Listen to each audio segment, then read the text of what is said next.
Ano po, magtatanong naman po sir. Lalapit ka, nakahilig ka. Eh syempre, may anong sir eh. Pwede magtanong?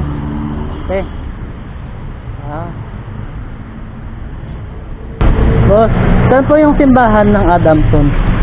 Pag mag-usap ko sir, tanggalin mo yung wala ko na tanggalin mo. Bakit? Ano po, magtatanong naman po sir. Lalapit ka, nakahilig ka. Eh syempre, may anong sir eh. Kaya nga din tanggalin mo muna. Una para nakikita mo yung ano nga din sir? Simbahan? Nagtatanong lang po naman ako sir kung saan po yun. Nagtatanong ka lang, lalapit ka dito. Sa area ko, nakahilig ka. Oh, sorry na, pero ano? Magkano sir? Hindi ba? Hindi, dapat sinabi yung sir, patanggalin na ako sir.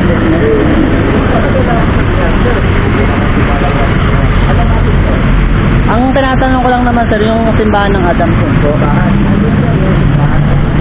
Pwede yung dumiretso.